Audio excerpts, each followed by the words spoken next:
변호사님, 제가 여자 화장실 잘못 알고 들어갔다가 몰카범으로 몰려가지고 지금 곤욕을 치고 있습니다. 저 어떻게 하면 되겠습니까?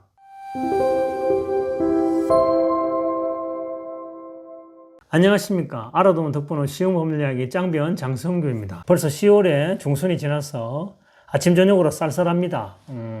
건강들 조심해야 될 것 같고, 오늘은 또 촬영 장소를 바꿔서 한번 촬영해 봅니다. 최근에 어떤 분은 본인이 그야말로 착각을 해서 여자 화장실을 들어갔다가 느닷없이 본 앞에 다른 여성이 들어오니까 놀라서 자기가 응거주춤하니까 그 여성분이 과음을 질러버렸죠. 이게 왜 들어왔느냐, 무슨 일로 들어왔느냐, 오해를 사서 몰카범으로 몰려서 조사까지 받게 된 사연도 있었습니다. 그분의 경우에는 주변 CCTV, 그 다음에 자신이 가지고 있던 휴대폰 영상을 제시해서 특별한 혐의점이 없는 것으로 이렇게 조사가 마무리될 것으로 보입니다. 원래 그런 경우에는 잘못 들어갔다 하더라도 오해받기 쉽죠. 두 가지가 오해받기 쉽습니다. 하나는 그야말로 몰카, 카메라 이용한 이용 촬영죄. 또 하나는 성적 욕망을 충족할 목적으로 화장실을 침입했다. 그것도 성법법상에서 처벌하고 있습니다. 두 가지 중에 하나는 처벌받을 위험성이 있었던 사안이었습니다. 최근에 그 카메라 관련해서는 숱한 보도들이 많죠. 잘 나가던 그 방송국 앵커 어떤 분도 지하철에서 두 차례 여성분의 치마 속을 몰래 촬영하다가 그게 문제돼서 결국은 재판까지 받았고, 피해자가 처벌을 원하지 않고 선처해달라 해서 아마 집행유예 받은 것으로 최근에 기사가 났더군요. 또 작년에도 연예인들이 단톡방에서 불법 촬영물을 자기들 간에 공유해서 돌려보고 결국은 최근에 대법원에서 6년이라는 중형을 선고받는 사안들도 있었죠. 최근에는 조금만 신경 쓰면 그런 범죄들 너무 많다는 거 알 수 있습니다.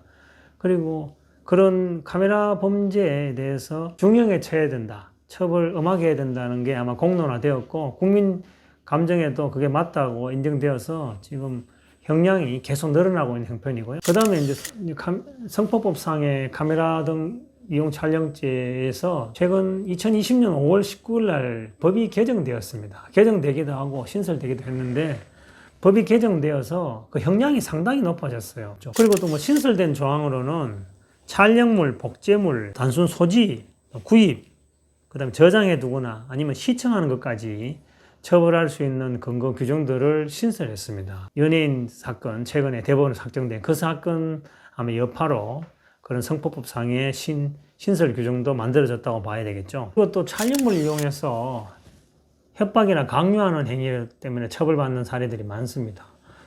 제가 취급한 사건 중에도 예전에 사귀던 사람과의 그 성관계를 그 당시로는 서로 동의하에 촬영했죠. 촬영했는데 헤어질 무렵 되니까 딴 마음이 생긴 거예요. 그러면서 그걸 빌미로 자꾸 사귀던 여자한테 돈을 조금씩 달라.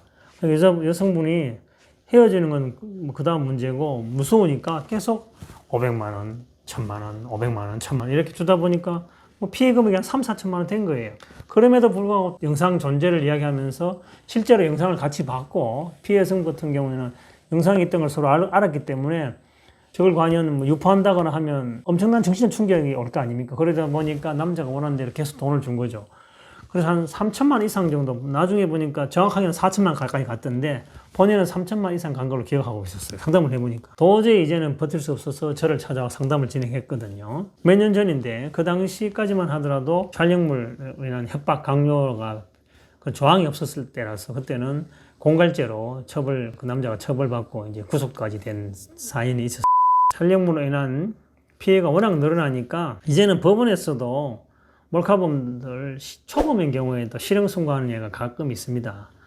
어떤 남성 같은 경우에는 실제로 몰카범으로 몰려가지고 체포당했는데 그 과정에서 핸드폰 안에 여성들의 성적 수치심을 불러일으킬 수 있는 특정 부위를 촬영한 사진들이 수십 장이 나오는 바람에 초범이라도 본인은 초범이고 한 번만 봐달라고 했지만 법원에서는 그 영상에 들어와 있는 그 사진의 개수로 봐서 이건 상습적이다, 이거는 처벌이 불가피하다 해서 실형을 선고한 예도 있었습니다. 그만큼 지금은 국민 법감정도 몰카범죄, 카메라 등 이용 촬영죄에는 엄한 처벌을 기다리고 기대하고 있는 경향입니다.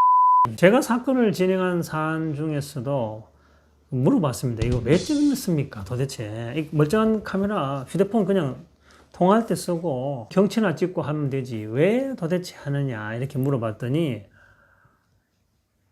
정말 그 피해 여성이 아름다워서 정말 한 장을 남기고 싶어서 영상으로 남기고 싶어서 찍었다는 분도 간혹 있습니다. 저작년입니까? 대법원에서도 무조건 촬영했다 그래서 이게 카메라 등 이용 촬영죄가 되는 것은 아니고 성적 수치심을 줄 만한 부위를 특정 부위를 부각시켰다거나 뭐 촬영 거리라든지 촬영 각도 뭐 그다음에 옷차림 그다음 옷차림의 노출 정도 이런 거를 여러 가지를 평가해서 이게 과연 성적 수치심을 주는 또는 성적 욕망을 만족시키기 위한 그런 영상으로 판단해서 처벌을 해야 된다는 그런 기준을 마련한 적이 있습니다. 작년에 또 떠들썩했던 게 있었죠. 어떤 남성분이 버스 안에서 레깅스를 입은 여성의 뒷모습을 촬영한 게 있었지 않습니까? 그 부분에서 1심에서는 유죄가 났었어요. 카메라 등 이용 촬영죄가 인정된다라고 했는데 항소심에서 여성에게 그 피해 여성에게 단순한 불쾌감 정도는 쓸 수 있겠지만 성적 수치심까지 준다라고 단정할 수 있을 정도는 아닌 것 같다라는 취지로 항소심에서 무죄 판결 내린 바 있습니다.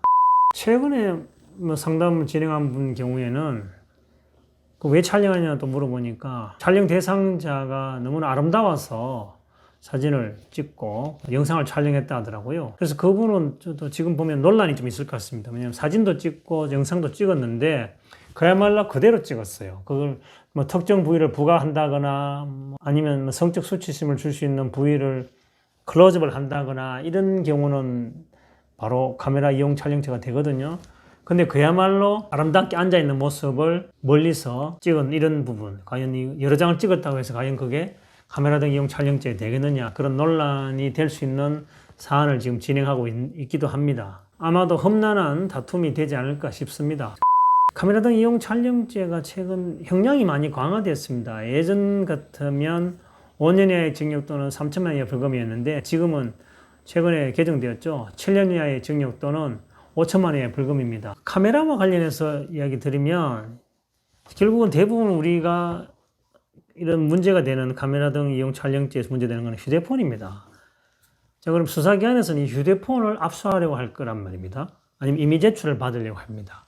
그래서 요즘 문제가 되고 있는 게 디지털 포렌식이라는 거죠. 휴대폰을 임의 제출을 받든 아니면 압수해서 이 휴대폰 내에 있는 저작물, 이미지라든지 사진이라든지 동영상을 복원해서 그걸 증거화하는 작업, 그걸 디지털 포렌식이라 하는데 그와 관련해서 논란이 참 많습니다. 저도 뭐 최근에 디지털 포렌식 절차에 참관을 여러 차례 하고 있는데 그와 관련해서는 따로 영상을 한번 촬영해서 한번 그 관련 이야기를 좀 나누고자 합니다.